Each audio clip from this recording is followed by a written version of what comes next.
할렐루야, 레이기 거룩하기 오재현 전도사입니다. 레이기 24장은 절기와 관련된 규례인 23장과 25장 사이에 끼어든 일종의 삽입 문단으로 읽다 보면 한 가지 질문이 생깁니다. 뜬금없게도 등장 때 진설병 유형과 같은 것들은 출애굽기에 자세히 기록된 말씀인데요. 왜 레이기에 또 기록되어 있는가입니다. 또한 이스라엘은 혈연 공동체라기보다는 대다수의 히브리 민족과 잡다한 종족이 하나님의 율법을 중심으로 결합된 신앙 공동체입니다. 그러한 이유로 이스라엘 내에서는 민족 간의 생활 양식이나 종교 생활에 대한 차이로 인하여 종종 갈등이 일어나곤 했습니다. 그러한 배경 속에서 발생한 것이 바로 신성 모독 사건입니다. 이 하나님은 다시는 이러한 일이 발생하지 않도록 처벌 규례를 제정하시고 각종 상해죄에 관한 처벌 규례를 제정한 사실을 기록하고 있습니다. 일반적으로 동해보복법이라고 부릅니다. 그 원리는 한마디로 말해서 눈은 눈으로, 이는 이로 이 법은 구약 성경 외에도 함무라비 법전에도 언급된 법입니다. 즉 동일한 방법으로 처벌하라는 복수법을 제시하신 목적이 무엇인지 알아보고자 합니다. 1절부터 4절은 성막의 등잔에 관한 규례입니다. 여호와께서 모세에게 말씀하여 이르시되 이스라엘 자손에게 명령하여 불을 켜기 위하여 감람을 찢어낸 순결한 기름을 네개로 가져오게 하여 계속해서 등잔불을 켜둘지며 아론은 회막인 증거기 휘장 밖에서 저녁부터 아침까지 여호와 앞에 항상 등잔불을 정리할지니 이는 너희 대대로 지킬 영원한 규례라. 그는 여호와 앞에서 순결한 등잔대 위에 등잔들을 항상 정리할지니라. 5절부터 9절은 진설병에 관한 규례입니다. 너는 고운 가루를 가져다가 떡 12개를 굽되 각 덩이를 10분의 2 에바로 하여 여호와 앞 순결한 상 위에 2줄로 한 줄에 6씩 진설하고 너는 또 정결한 유향을 그 각 줄 위에 두어 기념물로 여호와께 화제를 삼을 것이며 안식일마다 이 떡을 여호와 앞에 항상 진설할지니 이는 이스라엘 자손을 위한 것이요 영원한 언약이니라. 이 떡은 아론과 그의 자손에게 돌리고 그들은 그것을 거룩한 곳에서 먹을지니 이는 여호와의 화제 중 그에게 돌리는 것으로서 지극히 거룩함이니라. 이는 영원한 규례니라. 제사장들은 2가지 종류의 예배를 드렸습니다. 성막들에서 이스라엘 백성들과 함께 드리는 5대 제사는 공적인 예배라고 할 수 있습니다. 그러나 제사장은 공적인 예배만 드리지 않습니다. 성소에 들어가서 등잔은 매일 관리해야 하는 대상이고 진설병은 안식일마다 주기적으로 새로운 떡으로 교체되기에 매주 하나님 앞에 드려야 할 예배가 있습니다. 이것은 사적인 예배라고 할 수 있습니다. 레위기 24장에 기록된 말씀 바로 사적인 예배에 관한 규례입니다. 1절부터 4절은 제사장이 매일 반복해서 드리는 예배에 대해 말씀하고 있습니다. 제사장은 매일 성소에 들어갑니다. 성소 내부로 들어가면 오른편 북쪽에 떡상이 있고 왼편 남쪽에는 등잔대가 그리고 정면에 분향단이 있습니다. 제사장은 끊이지 말고 불을 켜라는 명령은 하루 24시간 계속적으로 불을 켜라는 뜻이 아니라 매일 저녁에 들어가서 등잔대에 감람류를 재어 불을 붙이고 아침에 들어가 불을 끄는 이 일을 매일 반복합니다. 역대하 13장 11절에 매일 아침 저녁으로 여호와 앞에 번제를 드리며 분향하며 또 깨끗한 상에 진설병을 놓고 또 금 등잔대가 있어 그 등에 저녁마다 불을 켜나니 라고 기록되어 있습니다. 그리고 5절부터 9절에는 제사장이 안식일마다 매주 반복해야 할 일에 대해 기록되어 있습니다. 제사장은 밀가루로 떡을 12개 만듭니다. 떡상 위에 6개씩 2줄로 세우고 그 위에 유향을 올려놓는 것입니다. 여호와 앞에 진설했던 떡은 제사장과 그 가족의 몫으로 돌려졌습니다. 1절부터 9절까지 다른 사람들이 볼 수 있는 공개적인 예배가 아닌 하나님 앞에 1대1로 사적인 예배를 드릴 자격자는 아론과 그의 아들들입니다. 그 이외의 사람들은 성소에 감히 들어갈 수 없습니다. 오직 제사장만 예배할 수 있는 특권입니다. 그러나 제사장은 특권만 갖는 것이 아니라 의무도 있습니다. 제사장은 매주 해야 할 예배가 있습니다. 제사장이 매주 예배해야 한다는 것은 이는 계속 반복되는 일이기 때문에 어찌 보면 소홀해하며 매우 지루할 수 있는 일입니다. 그러나 제사장이 이스라엘의 7대 절기를 다 지키는 것도 중요하지만 이렇게 매일 등장 때에 불을 켜고 끄거나 매주 떡상에 떡을 갈아 넣는 반복되는 일에 충실해야 합니다. 이스라엘 자손 중에 그의 어머니가 이스라엘 여인이요 그의 아버지는 애굽 사람인 어떤 사람이 나가서 한 이스라엘 사람과 진영 중에서 싸우다가 그 이스라엘 여인의 아들이 여호와 이름을 모독하며 저주함으로 무리가 끌고 모세에게로 가니라.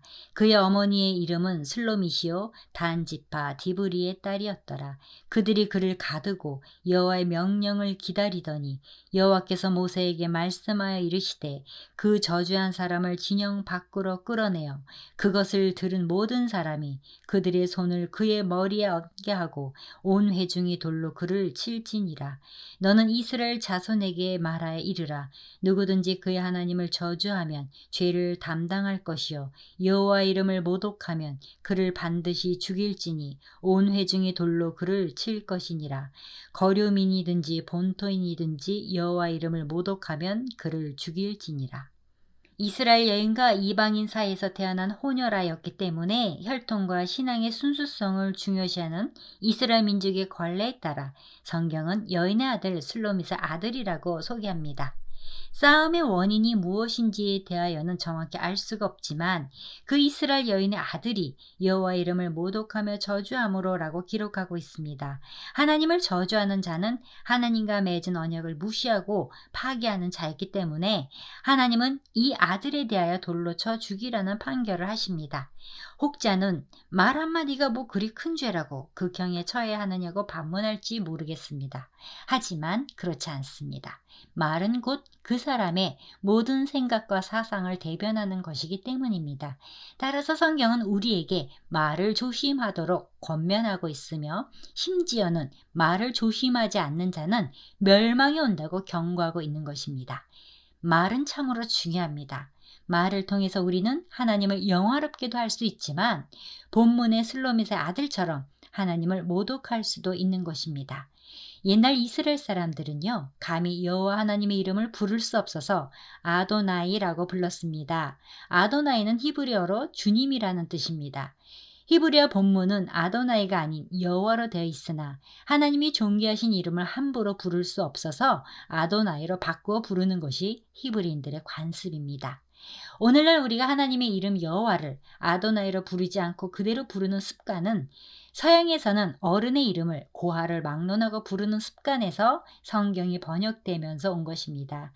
그럼에도 우리가 여호와 여호와 하게 된 것은 이미 전통적으로 관습이 되어버렸기 때문입니다. 하나님은 말씀하십니다. 너는 내 하나님 여호와 이름을 망령되이 일컫지 말라. 나 여호와는 내 이름을 망령되이 일컫는 자를 죄 없는 줄로 인정하지 아니하리라 말씀합니다. 죄 없는 줄로 인정하지 아니하리라. 출애굽기 20장 7절에서는 망령되이 일컫는 자를 죄 없다 하지 아니하리라로 기록하고 있습니다. 형벌을 받지 않을 수 없다는 뜻으로 반드시 하나님으로부터 형벌을 받게 될 것을 강조하고 있습니다.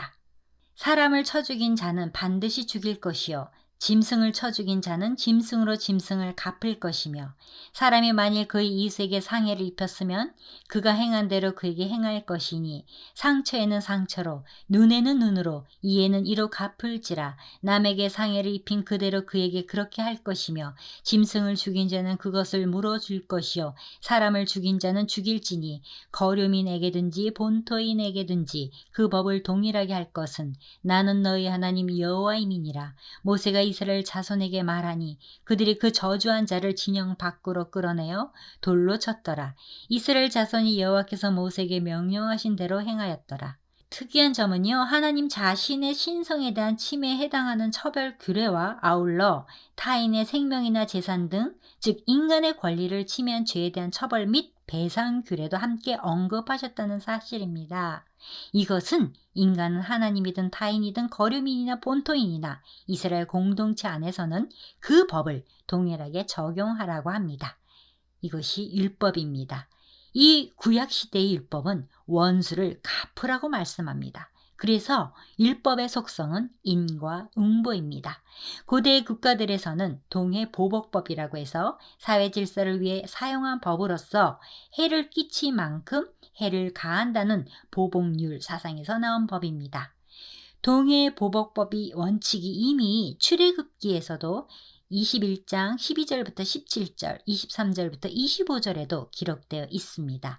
그러나 다른 해가 있으면 갑되 생명은 생명으로, 눈은 눈으로, 이는 이로, 손은 손으로, 발은 발로, 된 것은 된 것으로, 상하게 한 것은 상함으로, 때린 것은 때림으로 갚을지니라. 이 법의 목적은 타인을 보호하고 폭행과 죄를 줄이고 피해자의 원한을 풀어주므로 사회 질서를 세우기 위한 것이었습니다. 눈에는 눈으로, 이에는 이로 갚으라는 동해보복법은 다소 과격해 보일 수도 있지만 신분과 계급으로 차별이 심했던 당시의 배경을 생각하면 모든 사람이 하나님 앞에서 평등하며 동등한 가치를 지닌다는 것을 선포하고 있음을 발견합니다.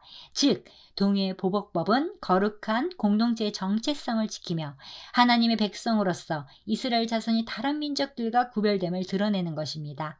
하나님께서는 동해보복법을 선포하기 전에 하나님의 이름을 모독한 죄는 사형에 해당함을 선포하셨고, 이스라엘 자손은 하나님을 저주한 그 사람을 하나님의 명령대로 진영 밖으로 끌어내 돌로 쳐 죽입니다. 거룩하신 하나님은 이스라엘 자손의 거룩한 삶을 요청하셨습니다. 거룩한 삶은 단순히 종교적으로 조금 다른 삶의 양식이 아니라 구원받은 백성의 유일한 삶의 양식이며, 하나님을 저주한 사람이 죽음을 당하게 된 것을 통해 하나님의 백성이 거룩을 상실하는 것은 생명을 잃어버리는 것과 같음을 교훈하고 있습니다. 마무리합니다. 레기 24장은 공적인 예배도 중요하지만 개인적으로 일상생활에서 날마다 성령 충만하고 반복해서 빛을 비추고 반복해서 하나님의 말씀을 읽고 반복해서 기도하는 중요한 일들은 모두 반복을 통해 이루어집니다. 매주 같은 환경에서 예배하고 동일한 기도를 하고 동일한 말씀을 듣는 것 같지만 이런 반복적인 신앙생활을 통해서 우리 신앙은 조금씩 발전하고 진보합니다. 24장 후반부는 동해보복법과 하나님을 저주한 사람의 처벌을 통해 하나님 앞에서 살아가는 구체적인 삶의 적용을 교훈합니다. 반면에 예수님께서는 성도들이 지켜야 할 윤리규범으로 복수법이 아닌 사랑의 법을 주셨습니다. 또 눈은 눈으로, 이는 이로 갚으라 하였다는 것을 너희가 들었으나 나는 너희에게 이르노니 악한 자를 대적하지 말라. 누구든지 내 오른편 뺨을 치거든 왼편도 돌려대며 또 너를 고발하여 속옷을 가지고자 하는 자에게 겉옷까지도 가지게 하며 또 누구든지 너로 억지로 오리를 가게 하거든 그 사람과 심리를 동행하고 내게 구하는 자에게 주며 내게 꾸고자 하는 자에게 거절하지 말라. 또 내 이웃을 사랑하고 내 원수를 미워하라 하였다는 것을 너희가 들었으나 나는 너희에게 이르노니 너희 원수를 사랑하며 너희를 박해하는 자를 위하여 기도하라. 이성적으로 이해하기에 참으로 어렵습니다. 하지만 이것이 구약과 신약의 말씀이 배치되는 것은 아닙니다. 동해보복법 역시 하나님의 사랑에 그 뿌리를 두고 있습니다. 즉 하나님은 동해보복법을 통하여 이웃에 대한 악행을 방지하고 생명을 존귀하게 여길 것을 교훈하기 때문입니다. 그리고 예수님은 자신이 직접 모든 죄인을 위해 죽으심으로 동해보복법을 사랑의 법으로 승화시키신 분입니다. 피투성이 되어 골고다 언덕이 십자가에 매달린 예수님을 보고 성전을 헐고 사흘에 짓는 자여 내가 만일 하나님의 아들이어든 자기를 구원하고 십자가에서 내려오라면서 조롱하는 무리를 향해 예수님이 저주를 퍼부으셨습니까? 아닙니다. 하나님의 자녀로서 어떻게 살 것인가에 대한 방향을 제시해주고 있습니다. 예수님께서 당신의 생명을 내놓으시기까지 악을 행하는 사람을 사랑하셨기에 우리가 구원받을 수 있지 않습니까? 악을 악으로 갚으면 결국 나에게 돌아오는 것은 사망뿐입니다. 그러나 악을 사랑으로 갚으면 나에게 돌아오는 것은 생명입니다. 데살로니가전서 5장 15절부터 18절 말씀으로 하나님의 뜻이 기록되어 있습니다. 삼가 누가 누구에게든지 악으로 악을 갚지 말게 하고 서로 대하든지 모든 사람을 대하든지 항상 선을 따르라.